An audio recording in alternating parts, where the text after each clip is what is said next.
Hello po, magandang tanghali para sa inyong lahat at welcome sa ating Midday Boost program. At ito pong Midday Boost program natin sa beginning ng taong 2026. Ito po ay everyday. Okay, so even Saturday and Sunday tayo po ay gagawa ng program para po sa inyo. And still, nasa daily meditation po tayo nitong It is Written. Mula yan nung bagong taon hanggang February 9, tayo po ay magme-meditate ng Word of God. Siyempre, dito pa rin po nakasalalay sa ating bookmarker na natanggap ninyo. And ngayon naman po is Thursday. So siguro po wala pa po kayo nitong bookmarker na ito. Pwede kayong dumaan mamayang 3 p.m. And then pwede rin kayo mag-participate if you want. And then makakakuha po kayo ng bookmarker na yan. Libre lang po yan, okay? Hindi nyo po yan babayaran. Ang importante lang, binabasa ninyo. Ang importante is nami-meditate ninyo. And pwede nyo po kaming samahan ni Bishop na sa daily meditation, okay?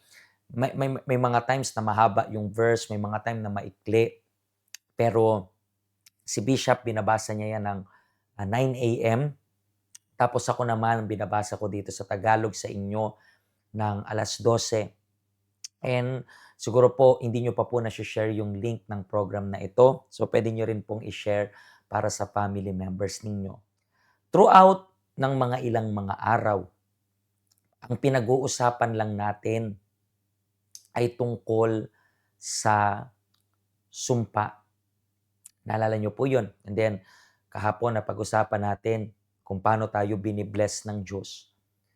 And siguro iniisip ninyo, bakit kaya ito yung message? Bakit about sumpa, sumpa, sumpa? Kasi in the same way po na ang blessing ng Diyos ay hindi automatic. Yung sumpa rin po ay hindi automatic.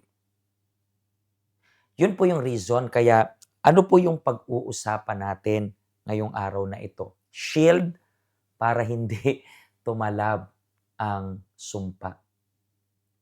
So, meron naman palang shield. Kasi, remember this, lagi kong ina-explain dito, especially nasa 40 days of blessings tayo, na kung gusto natin ma-bless, may dapat tayong gawin. And natutunan natin na yung dapat nating gawin kung gusto nating ma-bless, isumunod. Pero kapag gusto natin yung sumpa, minsan di tayo nag-iisip uma-action lang tayo nang hindi natin iniintindi yung consequence. So ano po ba yung shield kung gusto ninyong maprotektahan against sa mga sumpa? Ito lang yung verse natin for today. Kawikaan or libro po ng Proverbs sa chapter 26 verse 2. Ang sumpa ay hindi tatalab sa walang kasalanan. Tulad ito ng ibong hindi dumadapo at lilipad-lipad lamang. So, makikita nyo po dito. That's why we encourage you nitong 40 days na ito na kung gusto nyo talagang ma-bless, meron lang isang paraan. Kailangan nyo pong maging masunurin sa Panginoon. Kapag hindi po kayo masunurin sa Panginoon, ang mangyayari po is tatalab yung sumpa. Hindi dahil sabihin natin ayaw kayong protektahan ng Diyos. Kasi remember this, hindi ko po alam kung sa province na nakakita na kayo kapag nangingitlog yung or may inahin and then may nangingitlog. Di ba anong ginagawa niya? Linilimliman niya yung sisiw, linilimliman niya yung itlog para maging protektado. Pero kapag lumabas yung mga sisiw sa lilim niya, hindi niya kayang maprotektahan, so ginagather niya. The same thing rin pagdating sa Panginoon. Minsan, hindi ko po alam kung bakit hihingiin yung proteksyon kapag mali naman yung gagawin mo. Yung sumpa, remember this, ang sumpa, hindi yan kasi minalas ka o nagkataon lang, coincidence. No, hindi ganyan. Ang sumpa, yan ay hindi magandang consequence ng tinanim mo. Marami pong mga tao na imbis na ipag-pray nila kung ano yung itatanim nila, ang pinagpipray nila is yung inaani na nila, magbago yung inaani nila. Pero ang saklap nun kasi alam natin na hindi magbabago yung bunga kasi yan yung tinanim natin. Kung gusto natin magbago yung bunga, doon pa lang sa pinakasimula, doon pa lang sa pagtatanim, nag-iingat ka na. Kaya nga, let's read it once again. Ang sumpa ay hindi tatalab sa walang kasalanan. Bakit hindi tatalab? Kasi paano ka aani ng hindi maganda kung maganda yung tinatanim mo?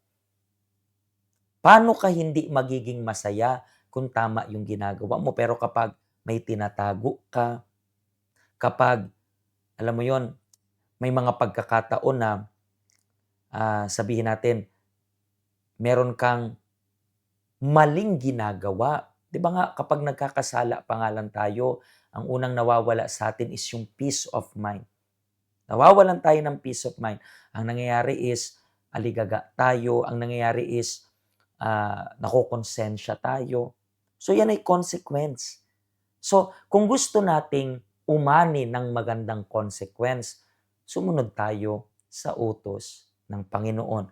Wala pong ibang way, walang shortcut, walang, alam mo yon, bribery na babayaran mo. No, no, no. Lahat ng yan nakadepende sa kamay mo.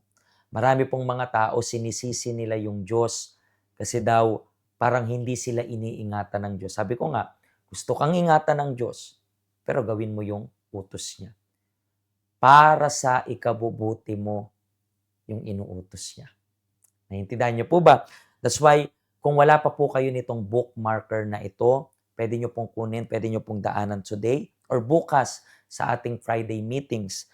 Meron tayong bukas 9 a.m., 11 a.m., 3 p.m., 9 p.m. Yan po yung mga meetings natin. And pwede nyo rin pong kunin itong bookmarker na ito. Libre lang po yan.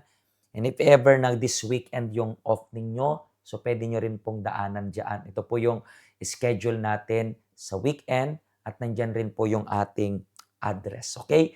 Kung kailangan nyo po ng karagdagang impormasyon, just contact us po. Yan po yung helpline. Scan nyo rin po yung QR code. Okay?